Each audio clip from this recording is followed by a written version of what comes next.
Hello అందరికీ welcome to Sangeeta's kitchen. ఈరోజు మన కిచెన్లో వచ్చేసి చామగడ్డ ఫ్రై చేశాను ఫ్రెండ్స్, ఉడకబెట్టి. గోంగూర పప్పుతో పాటు చామగడ్డ ఫ్రై చాలా బాగుంటుంది కాంబినేషన్. ఫస్ట్ అయితే మనము ఒక హాఫ్ కేజీ చామగడ్డ ఒక 4-5 విజిల్స్ వచ్చే వరకు ఉడకబెట్టి పొట్టు తీసి పక్కన పెట్టుకోవాలి. మనకు చిన్న చిన్న సైజు ముక్కలు కట్ చేసుకోవాలి. తర్వాత ఒక 50 గ్రాము ఆయిల్ స్టవ్ పైన కడాయి పెట్టుకొని, కడాయి వేడెక్కిన తర్వాత అందులో మనం ఒక 50 గ్రామ్ ఆయిల్ వేసుకొని, ఆయిల్ వేడెక్కిన తర్వాత జీలకర్ర, ఆవాలు, ఎండుమిర్చి బాగా ఫ్రై చేసుకోవాలి. ఒక 2 మినిట్స్ అలా హై ఫ్లేమ్ మీద ఫ్రై చేసుకోవాలి కలర్ మారే వరకు. తర్వాత ఇందులో 1 స్పూన్ మినపప్పు కూడా వేసుకోవాలి ఫ్రెండ్స్. అలాగే పచ్చిమిర్చి కూడా వేసుకోవాలి. మినపప్పు వేసుకుంటే మనము చామగడ్డ తింటుంటే మధ్య మధ్యలో మినపప్పు నోట్లో వస్తే అవి తగులుతుంటే పంటికి చాలా క్రిస్పీగా చాలా టేస్టీగా ఉంటాయి. మీరు ఒకసారి వేసి చూడండి.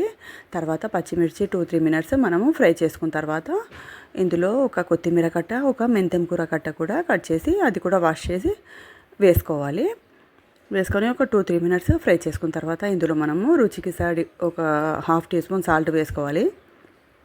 అలాగే 1/4 టీ స్పూన్ పసుపు, ఫ్రెష్గా నూరి పెట్టుకుని అల్లం వెల్లుల్లి పేస్ట్ ఏమో ఒక 1 టీ స్పూన్ వేసుకోవాలండి. కర్రీస్లో కొంచెము ఫ్రెష్ అల్లం వెల్లుల్లి పేస్ట్ వేసుకుంటేనే చాలా టేస్టీగా ఉంటాయి. అలాగే పచ్చివాసన పోయే వరకు ఒక 2-3 మినిట్స్ ఫ్రై చేసుకోవాలి. ఇంకా కారం అయితే ఒక 2 స్పూన్ వేసానండి నేను.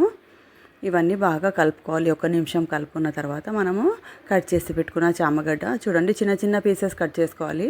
ఎందుకంటే అన్ని ముక్కలకు కారం పట్టాలి కదా అండి. మనం పెద్ద పెద్ద సైజ్ కట్ చేసుకుంటే కొంచెము సప్పగా ఉంటాయి. అందుకే మనము చిన్న చిన్న పీసెస్ కట్ చేసుకొని బాగా ఇలా అన్ని ముక్కలకు కలిపేటట్టు ఫ్రై చేసుకోవాలి. ఇప్పుడు ఇందులో నేనైతే ఒక 1 స్పూన్ ధనియా పౌడర్ కూడా యాడ్ చేస్తున్నానండి. చాలా టేస్టీగా ఉంటాయి ధనియా పౌడర్ వేసుకుంటే. చూడండి, టేస్టీ చామగడ్డ అయితే రెడీ అయిపోయింది. ఏ పప్పుతో అయినా ఏమైనా నంచుకోవడానికి సైడ్కు పెట్టుకోవచ్చు. చాలా టేస్టీగా ఉంటుంది. సేమ్ మీరు ఇదే విధంగా ట్రై చేయండి ఒకసారి. ఇంకా కమెంట్లో పెట్టండి కర్రీ చామగడ్డ ఫ్రై ఎలా ఉందో. నేనైతే గోంగూర పప్పుతో సైడ్ డిష్ చామగడ్డ ఫ్రై చేశాను ఫ్రెండ్స్. చాలా అంటే చాలా టేస్టీగా వచ్చింది కర్రీ అయితే, చామగడ్డ ఫ్రై అయితే. చూడండి, ఆ కరివేపాకు సువాసన, ఆ పచ్చిమిర్చి అవన్నీ తింటుంటే నోట్లో తగులుతుంటే ఎంత టేస్టీగా ఉంటాయంటే అవి తినేవాళ్ళే చెప్పగలుగుతారు. కానీ ఈ విధంగా అయితే చామగడ్డ ఫ్రై వచ్చింది.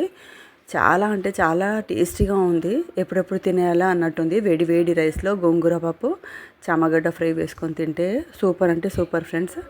మీరు ఒకసారి ఇలా ఎప్పుడు కర్రీస్ కాకుండా ఇలా ట్రై చేయండి. ఓకేనా? Bye friends.